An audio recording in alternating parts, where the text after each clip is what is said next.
जय हो जय हो। हनुमान जयंती 23 अप्रैल को और इसी दिन पूर्णिमा के दिन अंजनी के पुत्र बजरंगबली का जन्म हुआ। ये ऐसा अवसर है जिस अवसर में आप कोई मनोकामना करते हैं तो वो मनोकामना पूर्ण होती है। देखिए, दो तरह की बातें हैं। एक तो हनुमान जी का जन्म उत्सव और दूसरा पूर्णिमा तिथि, जो सत्यनारायण भगवान की कथा के लिए बहुत अच्छी मानी गई है इस दिन। और रात में यदि हम लक्ष्मी जी की आराधना करते हैं तो वो भी हमारी मनोकामना पूर्ण करती हैं, क्योंकि पूर्णिमा तिथि जो पूर्ण चंद्रमा है वो लक्ष्मी जी को अत्यंत प्यारा है। अब इसके अलावा एक और हमारे भगवान श्री कृष्ण का एक उदाहरण है कि उन्होंने यही चैत्र महीने की पूर्णिमा, क्योंकि चैत्र महीने से नया वर्ष शुरू होता है हिंदू मास का, और उसके अनुसार पहली पूर्णिमा एक जो पड़ी थी, इस दिन भगवान ने अपनी योग माया से बहुत बड़ा रास रचाया था।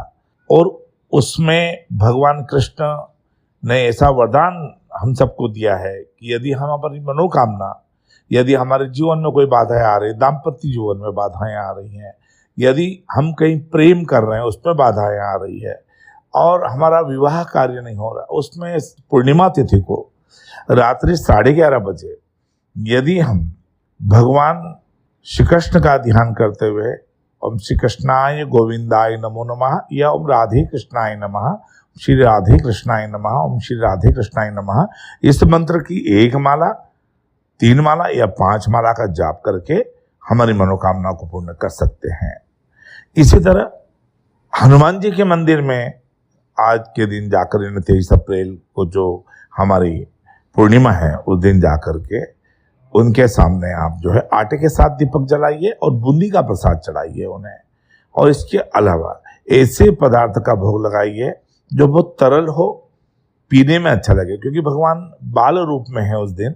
तो बाल रूप में उनको, जैसे मैंने बूंदी का प्रसाद बताया, बिन बिन के खा लेंगे, बहुत आराम के साथ में आपको आशीर्वाद प्रदान करेंगे। और इसके अलावा आप खीर भी उनको अर्पण कर सकते। खीर में क्या है, आप दूध की मात्रा ना रखें, उसमें दूध की मात्रा ज़्यादा रखें, दूध की मात्रा ज़्यादा रखें, और ये चावल की मात्रा कम रखें उसके अंदर, ताकि उनको पीने में बहुत आनंद की अनुभूति हो। और यहाँ पर भी आप अपनी मनोकामना बोलिए। अगर आपके घर में वास्तु दोष है तो आप अपने घर के पश्चिम और उत्तर का जो कोना है वहाँ एक पंचमुखी हनुमान जी की तस्वीर आप लगा दीजिए, जिसका मुंह दक्षिण दिशा की ओर हो। तो ये उपाय करिए। सत्यनारायण भगवान की कथा का बड़ा ही हमारे यहाँ परंपरा है, हर पूर्णिमा को हम करते ही हैं। वो इसलिए करते हैं कि कम से कम एक दिन ऐसा हो इस कलयुग में जिसमें हम सत्य का आचरण करें। सत्यनारायण का मतलब खाली 5 अध्याय की पूजा करना नहीं है।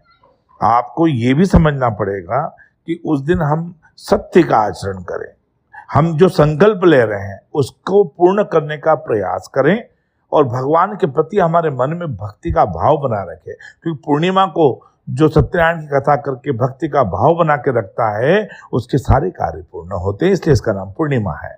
जय हो जय हो जय हो।